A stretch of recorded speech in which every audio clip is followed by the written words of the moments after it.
Mom said, "You're not welcome this Easter," so I responded, "Don't expect my $9,800. "You're not welcome this Easter," my mom murmured.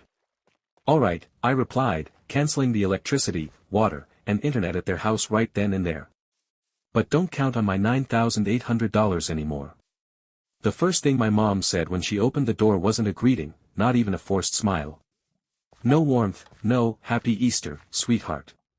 Just three cold, clipped words that knocked the breath right out of me. I stood frozen on the porch, holding a bottle of wine in one hand and a basket of homemade chocolate eggs in the other. I had even worn that light blue shirt she used to say made my eyes stand out, the one she used to compliment with pride. But now, she wouldn't even look at me. "What?" I blinked at her. "You're joking, right?" Before I continue, don't forget to subscribe to the channel, like and comment, you will help me a lot, well. She glanced over her shoulder before stepping outside, pulling the door almost completely shut behind her. Just a tiny crack left open, like she was afraid to let me in. Like I was some kind of threat. "It's better if you don't come in today," she whispered. The air around me turned ice cold. "I drove 3 hours to be here," I said, trying to make sense of it. "I know," she murmured, her voice barely above a hush. "But things are tense." Then she said it. "The real reason. And Emily said she wouldn't come if you were here." Of course. Emily. I should have known. It was always her. From inside, I heard laughter, the soft clinking of wine glasses. Then someone, probably Uncle Mark, chuckled and toasted, "Cheers to real family being together." And then, clear as day, I heard her. Emily's voice, sickly sweet. "Honestly, this year feels so peaceful. No negativity, no drama." I wanted to scream. But I didn't. Instead, I smiled, calm, steady. The kind of smile that says, "You have no idea what's coming." "You know what?" I said, pulling out my phone. "Fine. Enjoy your peaceful Easter. But don't expect my $9,800 anymore." My mom's expression shifted in an instant. She blinked, her face twisting in confusion. "What money?" she asked slowly. I met her eyes, unflinching. "The electricity. The water. The internet. Every single bill I've been paying for this house," I said, my voice measured. "The ones you told me you needed help with, just until Dad got back on his feet. Well, guess what? They're all in my name. And I just shut them off." Her mouth fell open, then snapped shut. Her face went pale. You didn't tell me."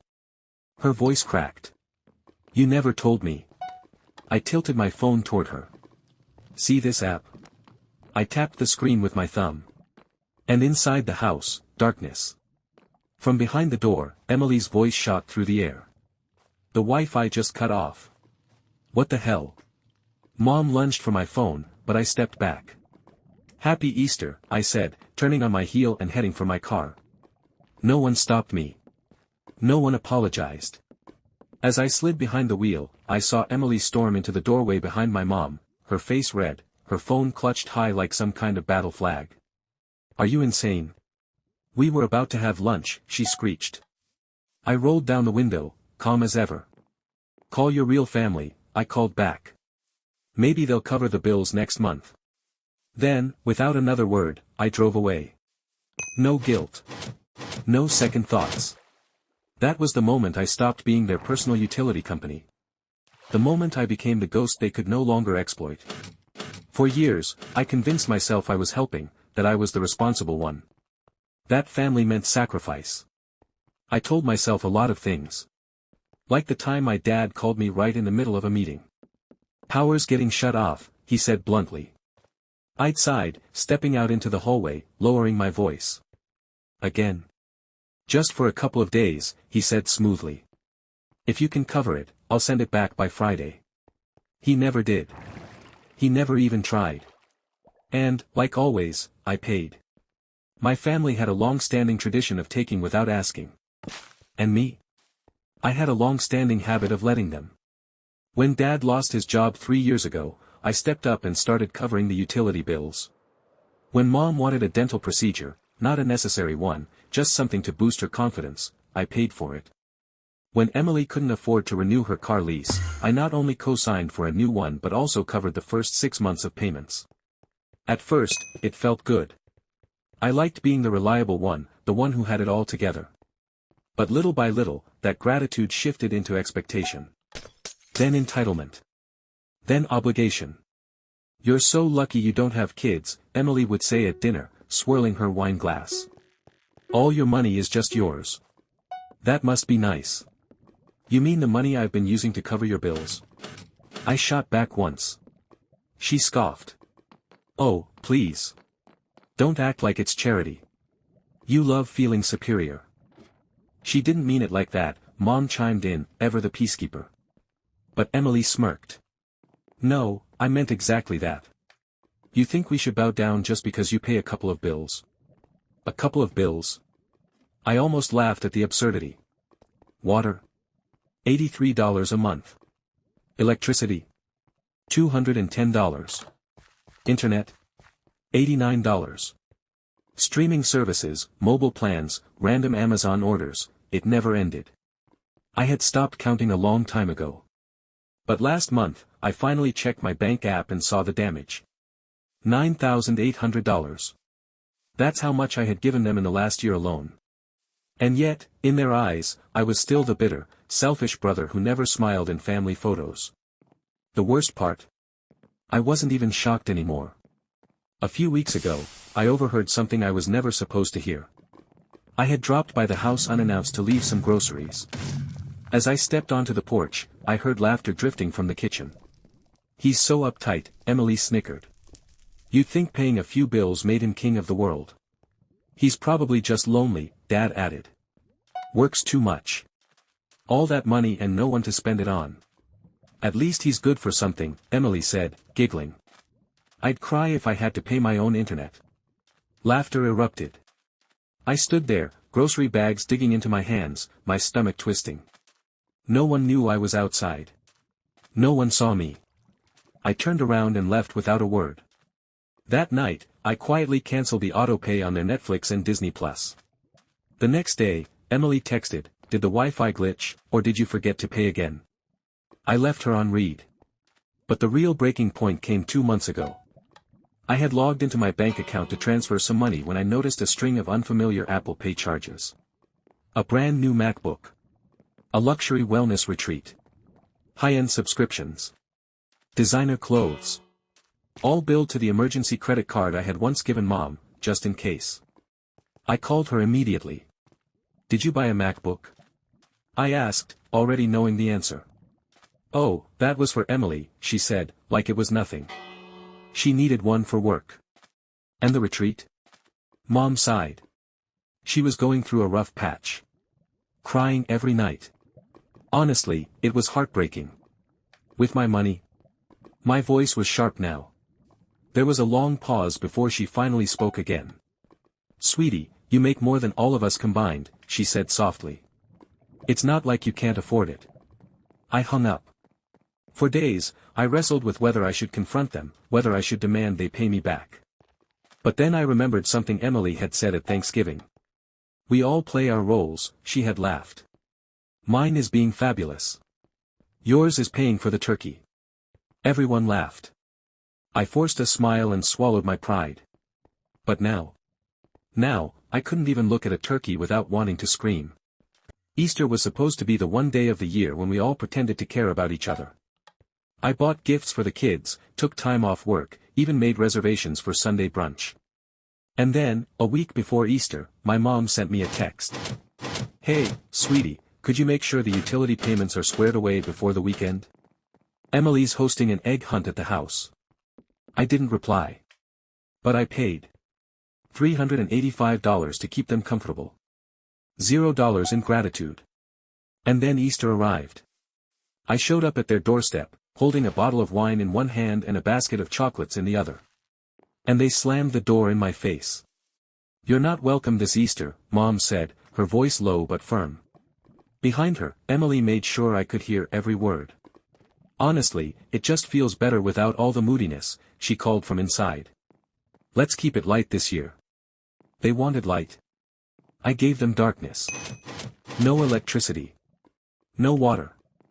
No internet.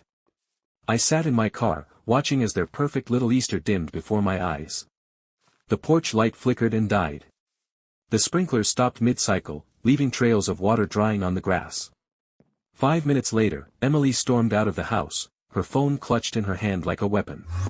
"What did you do?" she shrieked, waving it in the air like I had just committed some unforgivable crime. I rolled down my window, meeting her fury with a calm, almost bored expression. "Enjoy Easter," I said. "Just the way you wanted, without me." And then I drove away. For the first time in my life, I truly understood something. Sometimes, the only way to heal is to cut the cord. I hadn't even made it halfway home before my phone started blowing up. First Mom. Then Dad. Then Emily, again and again. The vibrations were so relentless my phone nearly slid off the passenger seat. I ignored them all. Until one message from Dad popped up that made me laugh out loud. "You're being dramatic. Come back and fix this." Fix this? Did he mean their water? Their internet? Their illusion of a functional family? No, thanks. 2 hours later, they showed up at my apartment. I heard the knock, but I didn't move. Let them stew. Let them sit in their discomfort for once. Then the shouting started. "You're really going to ignore your own mother on Easter? Open this door right now, or we're calling the police." Emily shrieked. "This is abuse." I sighed, got up, and pulled the door open just as Emily raised her fist to pound on it again. She stumbled forward, nearly falling inside. "Get in," I said flatly. "But if anyone raises their voice, I'll call the cops myself." They stormed in like a hurricane, Mom crying, Dad pacing, Emily still yelling. "You think this is funny?" she snapped. "We had guests over, children. Do you know how humiliating it was trying to explain to a 5-year-old why the toilet wouldn't flush?" I leaned back against my couch, stretching out my legs. "Yeah," I said. "You tell them that their aunt and uncle expect me to cover everything." Silence. Mom gasped. Emily's eyes went wide. Dad's fists clenched. "How dare you speak to your family like that?" Mom snapped, her voice shaking. I tilted my head. "Family?" I repeated. "You mean the same family who told me not to come because I ruined the vibe? The same ones who laugh behind my back about how useful I am? The same ones who treat my money like an unlimited faucet?" Dad stepped forward, his jaw tight. "You're overreacting." "No," I said. "I'm done reacting. I'm acting." Finally. Emily folded her arms across her chest, her expression dripping with disdain. "You think this makes you powerful? Shutting off the utilities just to make a point?" I met her stare without flinching. "No," I said simply. "This makes me free." She let out a short, bitter laugh. "You're being ridiculous. Honestly, you've always had this martyr complex. You just want applause for paying some bills." I exhaled sharply, shaking my head. "You mean the $9,800 I spent last year?" I said, my voice suddenly razor-sharp. "The money that paid for your heating, your Zoom therapy, your new iPhone, and your fake Paris business trip, which, by the way, was actually a spa retreat in Palm Springs." Her face drained of color. "You went through my stuff," she hissed. "You used my credit card for the plane ticket," I shot back. "I get the statements, genius." Dad immediately tried to change the subject, raising his hands in a placating gesture. "Okay, look," he said, his tone forced into something resembling calm. "We've clearly made some mistakes." "Some." I repeated, my voice flat. I looked at my father, the man who had once told me, to my face, that I had no place at the table. That Emily deserved my help more because she had a future. "You looked me in the eye and said that," I continued. "And now you're surprised that I finally believe you?" Dad swallowed hard. His voice dropped to a murmur. "You were angry." "No," I corrected. "You were honest. For once." Mom reached for my arm, her touch hesitant. "Sweetheart, please. We're family. Can't we just reset? Undo what you did?" I pulled back. My voice was cold. "No. Because this isn't just about Easter. You didn't shut me out today. You shut me out years ago. You've been fine taking what you needed. But the second I say no. I exhaled sharply. I'm the villain. Emily had gone eerily still, her face shifting from flushed fury to something quieter, something dangerous. Her voice was low, seething. You'll regret this. I met her gaze without blinking. You think cutting us off will make you feel better, she hissed. You'll be alone. I let out a short laugh. Good, I said. Alone is better than being bled dry by people who smile when I walk in and spit on my name when I leave. Silence. Heavy. Crackling. I stood up, letting the weight of my words settle. Then, in a voice so calm it almost felt detached, I laid down the terms. Here's what's going to happen, I said. You'll find another way to pay the utilities. You'll transfer the car lease off my name within 30 days. You'll stop using my Netflix, my Spotify, my Amazon Prime. And if you don't, I'll lock it all down. Permanently. Dad scoffed, shaking his head. You wouldn't. I met his stare. Try me. Then I turned to Mom. And if you ever try to guilt-trip me again with the whole, but we're family act, just remember, sons deserve love. Not invoices. Mom's eyes welled up, but she said nothing. Just looked down.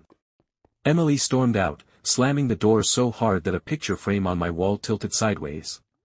And I didn't care. I didn't chase after her. Didn't explain. Didn't fix anything. For the first time in my life, I didn't try to make it better. I closed the door. Locked it. And exhaled. The war was over. And I had finally won. What happened next was almost eerie. No calls. No texts. No sudden knocks at my door. It was like they had collectively decided I no longer existed. And you know what? It felt amazing. For the first time in years, I woke up without that dull pressure in my chest, the one that whispered, "What will they need from you today?" No more scanning my bank account to make sure I could cover their latest emergency. No more fake family group chats where they sent memes to each other and left my messages unread. No more guilt-drenched holidays where I bought gifts for everyone and got socks in return. I was free. And the quiet?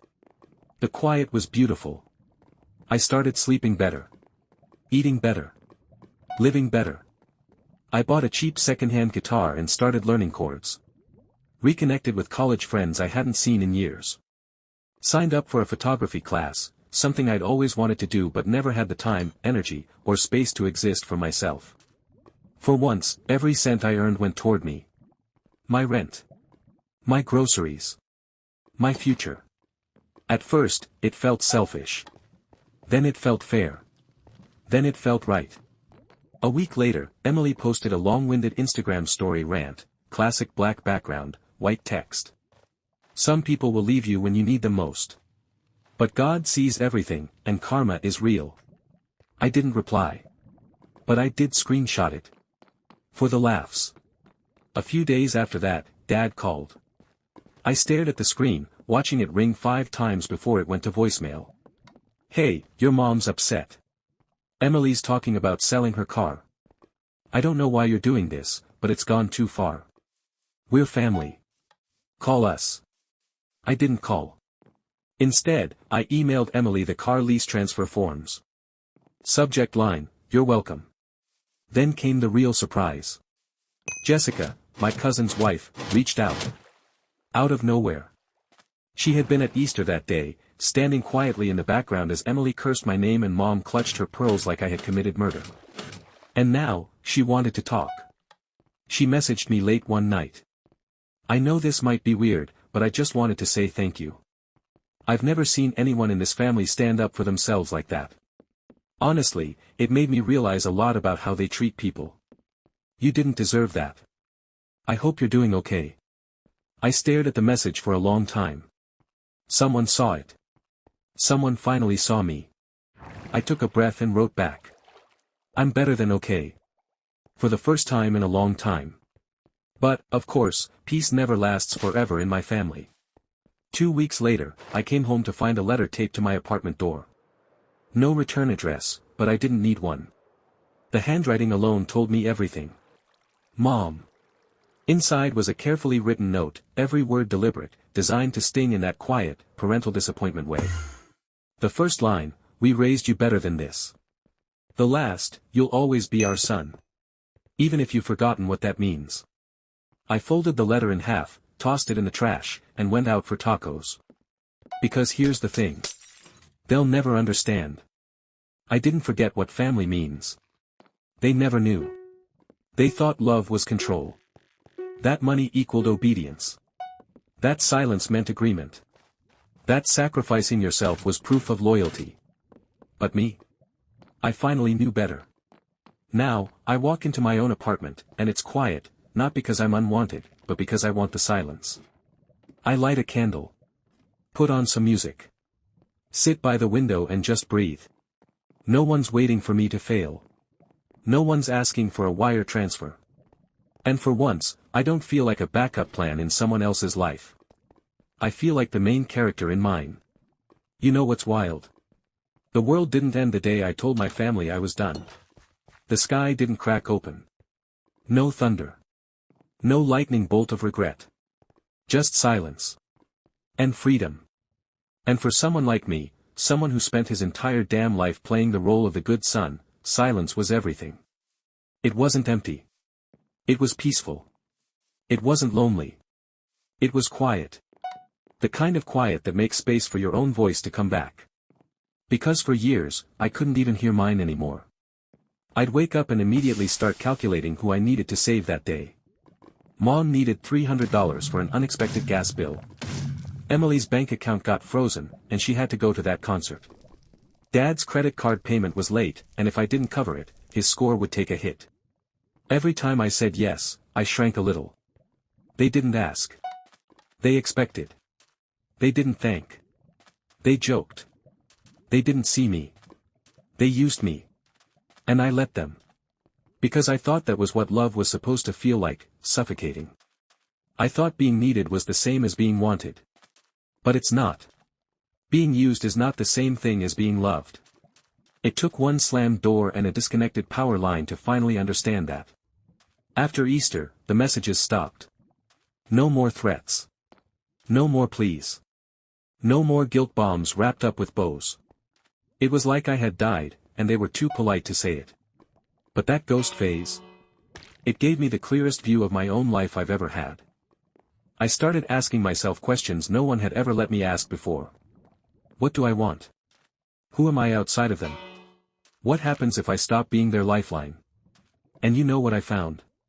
Breath. Space. Joy. I learned how to cook for myself. Real meals. Not just cereal and shame. I joined a local music jam on Saturdays. And for the first time in my life, I felt whole.